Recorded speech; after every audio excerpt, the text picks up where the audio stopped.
Hey everyone, welcome to Muskan Teacher Tube channel. Today we discuss part 2 of carbene topic. In previous video, we discussed carbene topic of BSc Honors Chemistry Sem first. That is part 1. I will give the link in the description box and there is I button show from which you can see. That is basic of carbene topic. Then please I request you all to see first that topic, then come to this video. So we will start now. In BSc Honors Chemistry Sem 6th or BSc Simple Chemistry Sem 6th, this carbene topic is come under the chapter organometallic complexes. So we will firstly discuss metal carbene complexes. In organometallic complexes in which a transition metal is bonded to carbon atom by double bond is called metal carbene complexes. इसका मतलब है कि किसी भी organometallic complexes, अब क्या होता है organometallic, जिसमें कार्बन और मेटल आपस में अटैच हो बाय सिंगल डबल और ट्रिपल बॉन्ड, मतलब डायरेक्टली अटैच हो, कोई उसमें और मेटल ना बीच में अटैच हो. Carbon attaches to metal. किसी भी ऑर्गेनोमेटेलिक कॉम्प्लेक्सेस में कोई भी ट्रांजिशन जो सीरीज होती है डी ब्लॉक की, is bonded to carbon atom by double bond, मतलब कोई भी ट्रांजिशन मेटल कार्बन से अटैच हो डबल बॉन्ड से, इन्हें कहते हैं मेटल कार्बेन कॉम्प्लेक्सेस. यह general formula. M metal transition metal attach है कार्बन से बाय डबल बॉन्ड. अब कार्बन के साथ दो सब्स्टिट्यूएंट लगे हुए हैं एक्स और वाई, जैसा हमने पिछली वीडियो में देखा था कार्बीन में. अगर आपने वो वीडियो नहीं देखी तो प्लीज़ जाके वो वीडियो देखें. डिस्क्रिप्शन बॉक्स में इसका लिंक सेंड है और आई बटन भी आपको शो हो रहा होगा, उसमें भी मैंने ये डाल दिया. और मेटल लाइगेंड से अटैच है. एल एन का मतलब क्या है, नंबर ऑफ लाइगेंड्स. तो लाइगेंड कोई एक नहीं है, बड़े सारे लाइगेंड अटैच है. And X and Y are substituents. Depend on the nature of metal ligand and substituents, metal carbene complexes are divided into two types. First is Fischer carbene, second is Schrock carbene. First we will discuss Fischer carbene, then we will discuss Schrock carbene. In Fischer carbene, first we discuss structure of Fischer carbene. In this we have metal and carbon. Carbon is attached to X and Y as substituents, and carbon contain one unhybridized orbital that is named as pz and one hybridized orbital that is fully filled, and metal contain four unhybridized orbital and one hybridized orbital. That unhybridized orbital is named as d pi orbital and hybridized orbital named as d sigma orbital. In bonding, the fully filled hybridized orbital of carbon gives its electron to empty d sigma orbital of metal to make a sigma bond or single bond. And in order to making pi bond, the d pi orbital gives its electron to pz orbital of carbon to make pi bond. In this way, the double bond is formed between metal and carbon in case of Fischer carbene. Journal structure. As we know, carbon has two substituents X and Y, and metal have number of ligands, and metal and carbon has double bond. In this, X gives its electron to carbon. The double bond is shifted to metal, and this single bond is electrons are taken by ligands. That's why carbon is electrophilic in nature. Important feature of carbene. First, substituents are pi donor. As we know, X give its electron to carbon. मतलब X अपनी electron दे रहा है, तो substituents are pi donors, तो वो donor कर रहे हैं, वो डोनर्स हैं, वो अपने इलेक्ट्रॉन डोनेट कर रहे हैं. Example OR and NR2. Second, carbon is electrophilic. Electrophilic मतलब electron loving. As we know, there is partially positive charge on carbon. That means carbon has lack of electrons. That's why carbon is electrophilic. Then third point, ligands are pi acceptor and sigma donors. As we know, their ligands accept the electrons. That's why ligands are pi acceptors. And this point is note to remember, ligands are always sigma donors. Example, carbonyl, capital C, capital O. Oxidation state of metal is low. मतलब कितनी होगी? less than or equal to 2. This means the electron density of metal is high. In this, we use middle to late transition metal. Singlet carbene is used. Obey 18 electron rule. Singlet carbon is used. ये हमें कैसे पता चला? ये हमें पता चला इस स्ट्रक्चर से, क्योंकि जैसे हमने पीछे डिस्कस किया था पिछली वीडियो में कि सिंगलेट कार्बन में दोनों के दोनों इलेक्ट्रॉन्स एक ही ऑर्बिटल में होते हैं. ठीक है, अब इसमें भी दोनों के दोनों इलेक्ट्रॉन्स एक ही ऑर्बिटल में हैं. That's why singlet carbon is used. Obey 18 electron rule. 18 electron rule ये ऑर्गेनोमेटालिक कॉम्प्लेक्सेस का टॉपिक है. मैं इस पर भी एक अलग वीडियो डालूंगी.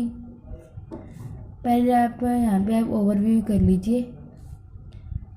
इसमें क्या है, इसकी ये फिशर कार्बन की एग्जांपल है. इसमें क्या है कि क्रोमियम है, ये middle to late transition metal में आता है. वो डबल बॉन्ड से कार्बन से अटैच है, और कार्बन अटैच है आगे NR2 और फिनाइल से, और क्रोमियम अटैच है 4-5 कार्बोनिल ग्रुप से. अब पहले हम चेक करेंगे कि ये फिशर कार्बन है कि नहीं. हमें क्या पता ये फिशर कार्बन है, तो चेक करेंगे. सबसे पहले सब्स्टिट्यूएंट क्या थे हमारे पास? OR या फिर NR2, मतलब पाई डोनर्स. और यहाँ पे हमारे पास सब्स्टिट्यूएंट क्या है? NR2. मतलब ये फर्स्ट पॉइंट तो ओबे करता है, मतलब ये फिशर कार्बन का फर्स्ट पॉइंट है. आगे था, नेक्स्ट पार्ट था ligands are pi acceptor and sigma donors like carbonyl. और हमारे पास यहाँ पे लाइगेंड भी सारे कार्बोनिल है, मतलब ये सेकंड पॉइंट भी ओबे करता है फिशर कार्बन का. इसके बाद था metal to late transition metal is use. ये भी तो metal and late transition metal में आता है. मतलब ये इस वाला पॉइंट को भी ओबे करता है. सिंगलेट कार्बन इज यूज, जैसे हमने यहाँ देखा सिंगलेट कार्बन इज यूज. अब हमने मेन पॉइंट देखना है, ओबे 18 इलेक्ट्रॉन रूल. क्रोमियम के वैलेंस इलेक्ट्रॉन होते हैं 6, कार्बोनिल के होते हैं 2. तो 6, 2, 8, 9, 10, 11, 12, 13, 14, 15, 16 और डबल बॉन्ड के 2 इलेक्ट्रॉन 17, 18. 18 इलेक्ट्रॉन रूल फॉलो करता है. अगर आपने 18 इलेक्ट्रॉन रूल को और डीपली समझना है तो मैं नेक्स्ट वीक 18 इलेक्ट्रॉन रूल पे वीडियो डालूँगी. तो आप उस वीडियो को देख लेना और आपको डीपली समझ आ जाएगा. अब हम करेंगे श्रोक कार्बन. सबसे पहले इसका भी स्ट्रक्चर करेंगे जैसे हमने फिशर कार्बन का स्ट्रक्चर किया था. इसमें भी सेम डबल बॉन्ड बननी है. पर इसमें डबल बॉन्ड कैसे बननी है, कौन सी बॉन्ड बननी है? कोवलेंट, आयनिक, कौन सी बॉन्ड बननी है? इसमें तो फिशर कार्बाइन में तो हमारे पास कोवलेंट बॉन्ड बनी थी, नहीं आयनिक बॉन्ड बनी थी, सॉरी आयनिक बॉन्ड बनी थी, क्योंकि हमारे पास एक ही ऑर्बिटल अपने दोनों इलेक्ट्रॉन दे रहा था। कोवलेंट बॉन्ड क्या होती है कि इलेक्ट्रॉन की शेयरिंग से बॉन्ड बने, और आयनिक बॉन्ड क्या होती है कि एक मेटल या एक एटम अपने सारे इलेक्ट्रॉन दूसरे एटम को दे दे बॉन्ड बनाने के लिए। तो यहाँ पे भी एक ऑर्बिटल ने अपने दोनों इलेक्ट्रॉन दिए, आयनिक बॉन्ड। इधर भी एक ऑर्बिटल ने अपने दोनों इलेक्ट्रॉन दिए, तो आयनिक बॉन्ड। और यहाँ पे दोनों सिंगल सिंगल इलेक्ट्रॉन्स ने मिलके ओवरलैप करके बॉन्ड बनाई है, तो ये covalent bond. And covalent bond is more stronger then ionic bond.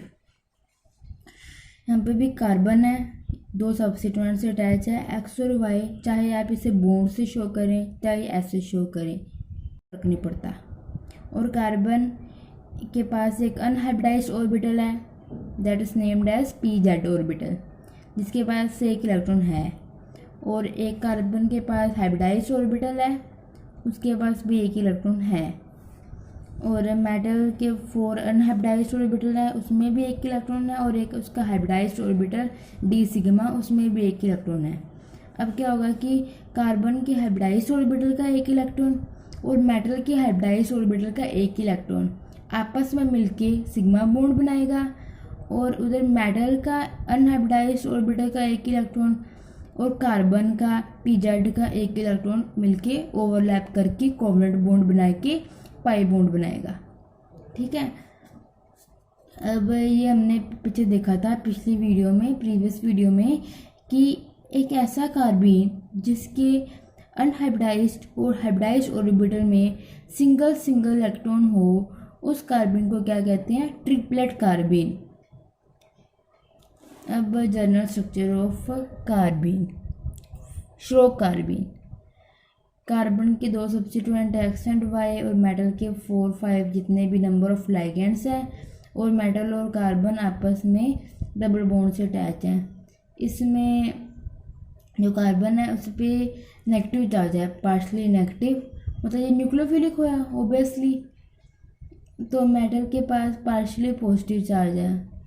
ठीक है। Important features of Shrock carbene. First point, substituents are simple, like hydrogen and alkyl group. Second, ligands are only sigma donors, not pi acceptor, like chlorine, CH3 and cyclopentane group. In Fischer carbene, we say substituents are pi donors, but in this substituents are simple. In Fischer carbene, we say carbon is electrophilic. In this carbon is nucleophilic. In Fischer carbene, ligands are pi acceptors and sigma donors, but in this ligands are only pi donors, not pi acceptor, like Cl, CH3, cyclopentane. Why this is? Why ligands are only sigma donors, not pi acceptor?